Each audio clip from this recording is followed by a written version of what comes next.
Path of Exile boasts a vast and vibrant community, brimming with intelligent, dedicated, and unhinged players, just as a select few other games out there do. Of the millions of people who have tried Path of Exile 1, a generous batch have risen from the abyssal depths of obscurity to become true bastions of the PoE horde, for good or ill. To truly understand each, we must study them, recount their epic crusades and vile misdeeds, else we are doomed to forget their existence or ever comprehend why they've truly become famous or infamous. Welcome to part 1 of Path of Exile's most famous and infamous players. Hey guys, how's it going? Kripparrian here. In this video, I'm going to show you guys some of the things that I really liked and disliked about Path of Exile. Path of Exile started its development against all odds, and without the help of a certain content creator, it would have had a much more challenging time battling against a lumbering titan. In 2011, Blizzard Entertainment released Diablo 3, the long-expected sequel to the critically acclaimed Diablo 2. Millions of players flocked to the game upon its release, including a young man who decided to take a chance and start streaming and making YouTube videos for Diablo 3 players. His name was Kripparrian. He soared to the top of the entertainment charts, building a sizable audience based not only on his high skill level playing D3, but his wildly entertaining streams.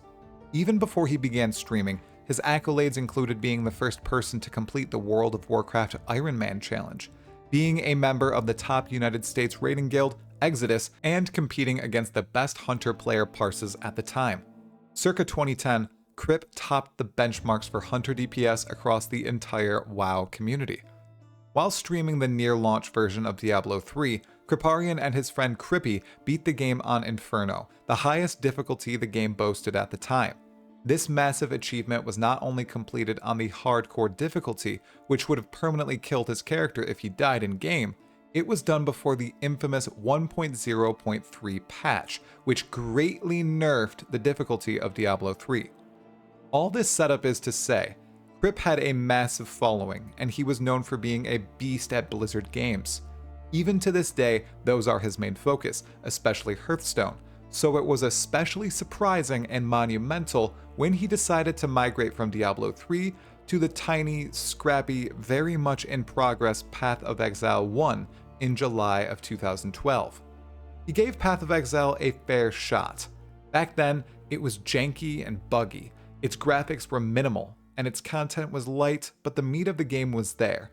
The item systems and design philosophies, particularly regarding skill gems and class customization, fascinated Krip, and his followers joined him in his love of the world of Rayclast. People flocked to PoE unlike ever before. Even though Grinding Gear Games had been advertising the game and hyping it up as much as possible beforehand, nothing injected energy and hype into the community like Krip's involvement and migration from D3. He started speaking with the developers, like Chris Wilson, and giving them golden advice they decided to listen to. Across over 200 plus videos about PoE and PoE alone, the one nugget Chris Wilson truly held dear after years of Krip playing the game helped PoE become the game and content delivery system it is today. At GDC, he elaborated. The final story is one that I did not realize myself. I wish I was smart enough to think of this, but this actually came from Kripparrian, the awesome streamer who played a lot of Path of Exile at the time. And so Kripparrian and I were chatting on Skype, as I like to say that we did, occasionally, and he said to me, you know what, Chris, I've got a lesson for you that really helped me with my streaming. He said, every day I will wake up and I'll stream at a reliable time. I'm there right at that moment. And I'm going to stream until a predictable time. And then I'm going to work on my highlights video and I'm going to post that at a predictable time. And then I'm back tomorrow doing exactly the same thing. And I'm going to try not to take days off. I'm just going to stream at these times. And the reason he explained was because that way when someone comes home from work and they're wanting to watch Kripparrian, if that's the time of day that he's streaming, then they'll be able to watch him. And if they want to watch a video before they go to bed or whatever the timing is, it will be there. And the day that it's not there is the day they look on the internet and say, what will entertain me? What else is there in the world? And they'll find some other thing, maybe another streamer, maybe a TV show, and now that's the thing they're doing for entertainment. And he felt that his numbers dropped significantly if he deviated from his very rigid schedule. Now, he's a powerhouse of streaming, right? He's amazing. And he recommended that we do a similar schedule with Path of Exile because he said, look at your graph of what you've actually done in 2014. I made this graph, not him, but this is it was all over the place, right? We've got medium leagues at 20 weeks, big ones at 16. They arbitrarily get small and close together. No Path of Exile player is going to think anything other than, is that game dying? Like, what's going on with them getting smaller, and what's with the timing? No one can predict anything. And so he strongly suggested we have a rigid schedule, because that way it's more convenient for him, because then he knows when to stream it, but it's also convenient for everyone else. And so we tried this out. So this was our new schedule, the new era of leagues, as it's called. Not only did Kripp assist the ramp and development of PoE massively, he was also one of the best racers of the time. While race events are no longer specifically run and sorted out by grinding your games, back in the day, this was quite common. They would reward the fastest and best players with alternate art unique items, and a special category of item usually labeled with demigods. As you can likely surmise, Kripparrian achieved first place in the first ever Path of Exile race in Race Season 1, becoming the first ever player to receive a Demigod's Triumph. It's often thought Kripparrian's stash is the most valuable in all of PoE 1 due to his expansive collection of alternate art items and Demigod's rewards.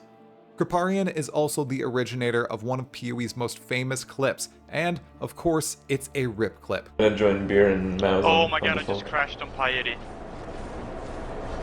Client stopped working. Rip. Rip. Oh! What? Oh. Okay. I died. What the hell was that? What? How did we die? She corpse exploded the corpse of the boss. Wow. Oh my god! Crip Wow. died? Oh Yep. man. Wow. Are you serious? It's an interesting day today, bros.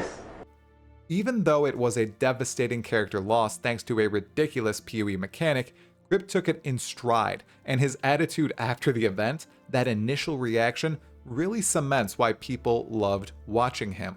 For years, Kripp kept playing and streaming the game, crafting on the cuff but deep videos analyzing why PoE was well made and how it could be improved.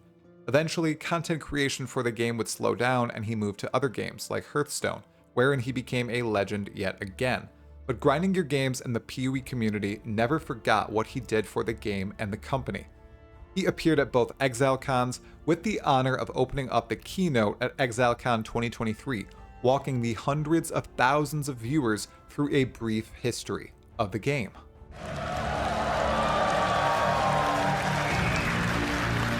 Hey guys, how's it going? Kripparrian here.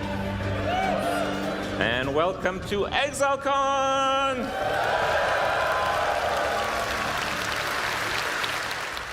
Kripp is also responsible for some huge names first trying out PoE and becoming longtime supporters, like Asmongold, who constantly credits entering PoE 1's beta due to Kripp's praise for the game.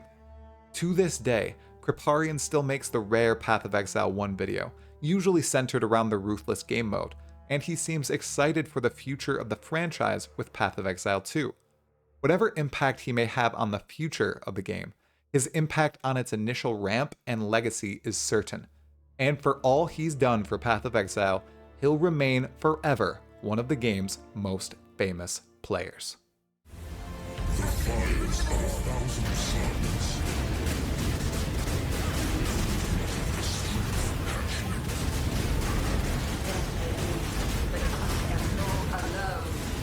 How pathetic.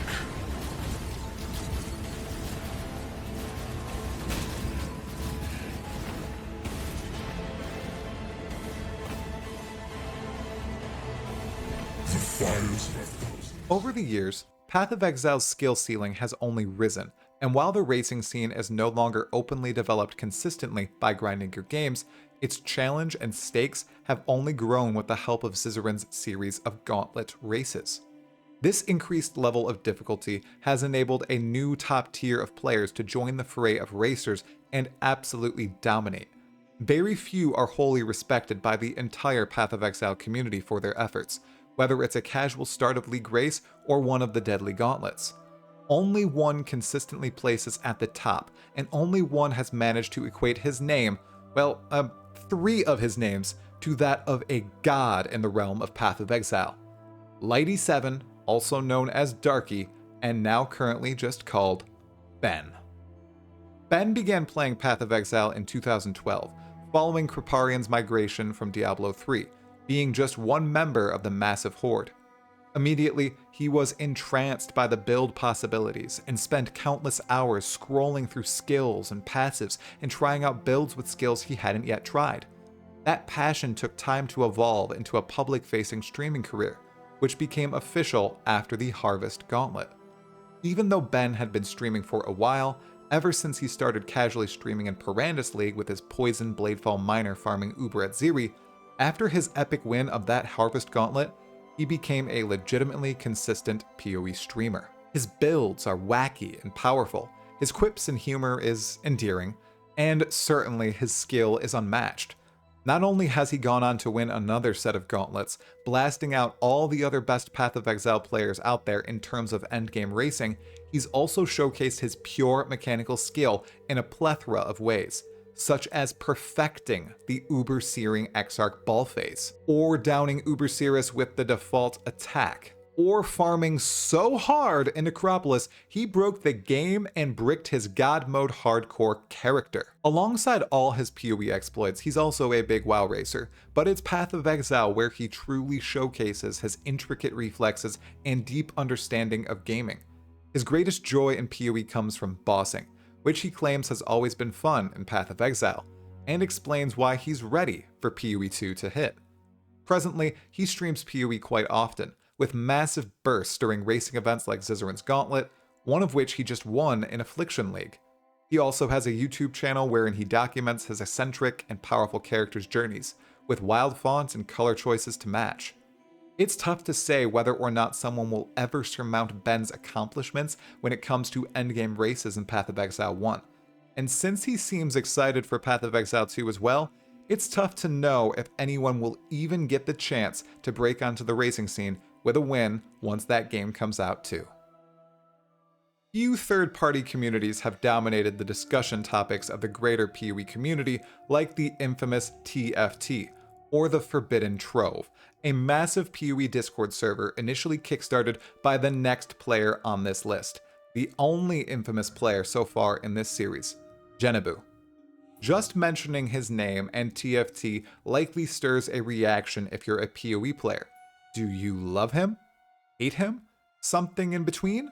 Many view JeNebu's creation as a necessary evil in the overwhelmingly complex trade and challenge economy of Path of Exile. Others see it as pure convenience and praise the community and its creation. According to TFT's website, absolutely all mirror services here are conducted by the divisive figure. Accusations of real money trading, cutthroat capitalism, and other major drama all stem from these integral antics. Yet, despite the anger, threats, and accusations, TFT has never been shut down. JeNebu remains influential in the trading aspect of TFT, and the mirror market continues to be essentially run by the money moguls there. Then there's the recent drama surrounding TFT, JeNebu, and the massive TFT ban waves earlier in 2024. After years as the decision maker and head moderator of the Trove, his responsibility was officially split following allegations and proof of harassment of other community members. Essentially, it can be summarized with this emoji. This split and dramatic event led to the creation of various other crafting, trading, and service-sharing communities throughout the PoE community. While some have risen, many have fallen and cannot compete with the ease of use and popularity of JeNebu's creation. Despite his separation from its official management, TFT continues to thrive. Some speculate that this is all just smoke and mirrors, and JeNebu still runs the server from behind the curtain. I can neither confirm nor deny the veracity of this statement. Seriously though, it'll take more than a bit of harassment, intimidation, and light extortion to snuff out the light of the Forbidden Trove.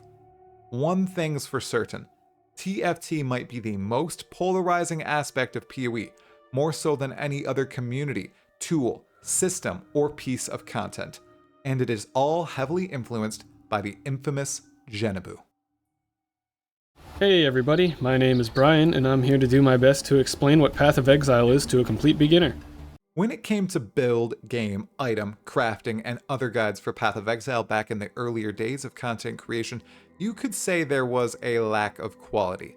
The content inside these written and video guides might have been excellent, but the presentation wasn't top-notch, until a very well-meaning, very thoughtful player called Engineering Eternity entered the scene. He crashed the YouTube content creation market with an expansive series of easy-to-understand, bite-sized tutorial videos on the unbelievably complex and sometimes convoluted Path of Exile, beginning all the way back in February of 2017. He spoke on the passive tree, loot filters, the game's UI, currency systems, sockets, gems, flasks, damage types, gear, defenses, vendor recipes, trading, old leagues, build making, and that's just scratching the surface. He also released build guides that were the opposite of flashy and clickbaity. He'd often showcase the build not in aspirational gear, but obtainable gear. Additionally, he'd showcase alternative gear you could grab that could just get the job done if the right piece just wasn't dropping for you. His content kept going and going and going until in 2020, he just stopped making content altogether. Did he finish explaining all the game had to offer? Did he just run out of ideas? Or did he just burn out? Well, it's definitely more the latter than the former two.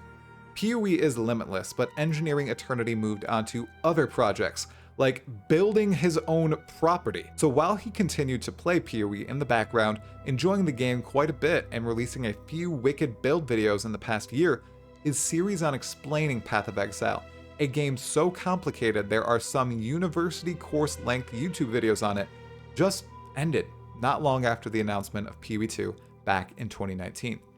Will he ever return in his former glory? Well, that's unlikely. Nonetheless, many of us can thank Engineering Eternity for being one of the first high-effort, high-quality guide content creators on YouTube, with a library of videos that are still relevant to this very day. You know it's a special game and developer when the game's creators decide to host a convention solely dedicated to the game. It's even more wild when said developer only has a single game under their belts. It's a relatively niche title, and the developers are based in one of the most isolated civilized locales on the entire planet. Grinding Gear Games has held 2 separate ExileCons, both in New Zealand, dedicated to their as-of-yet unreleased game, Path of Exile 2. However, at both there were dedicated Path of Exile 1 announcements and fiery Path of Exile 1 campaign race events. Both ExileCon races were won by the same man, myth, and mysterious legend. The winner of both races was of course one of PoE's most famous enigmatic players, Ty23HE. In the second ExileCon race, he turned out to be a surprise 4th competitor, as he retired not long after winning the first ExileCon campaign race a few years before, in 2019. His record speedruns of PoE 1's campaign are legendary, with a sub 1 hour Act 10 Katava and a 2 hour 58 second Act 10 Katava posted on his YouTube channel, which only has 7 videos, including a short of him doing a one-armed chin-up. This guy has been a Path of Exile and workout god forever, capable of achieving some of the most insane feats in all the game's history. Back in 2019, he posted a level 36 Deathless Uber Elder kill and streamed it live on Twitch. A few months later, he upped the ante and did it on a level 32 character. Then a few years passed after his epic ExileCon 1 race win, and he decided to try this feat once more on a level 24 character. The dude could just not stop. I wonder what incredible feat we'll get in a few years' time. While Ben's endgame racing is unmatched, and his mechanical skill is definitely top-notch, what Ty23 accomplished in these few Uber Elder videos across his campaign racing career and at both ExileCons is respectable, and we'll never really know if he'll emerge once more for the next set of races, whether they're PoE 1 campaign speedruns or one of the first big events for the launch of Path of Exile 2. We'll just have to wait and see. This was but the first part of Path of Exile's most famous and infamous players. If you have any players that you think should be included in future parts, let me know in the comments below. I'm also trying to become somewhat of a famous or infamous Path of Exile player myself, though it'll be difficult to match the impact of these extraordinary people. If you would like to help me grow and encourage this type of content, please hit the like button, the subscribe button, and the sub notification bell. And as always, a big shout out to all my Totally Sane patrons, YouTube members, and Twitch subs. If you're hungry for more Path of Exile or Path of Exile 2 content, watch this video right here about Path of Exile's inception. It's the first video in the PoE1 flashback series and integral to understanding the capturing story of this splendid game. Talkative Exiles.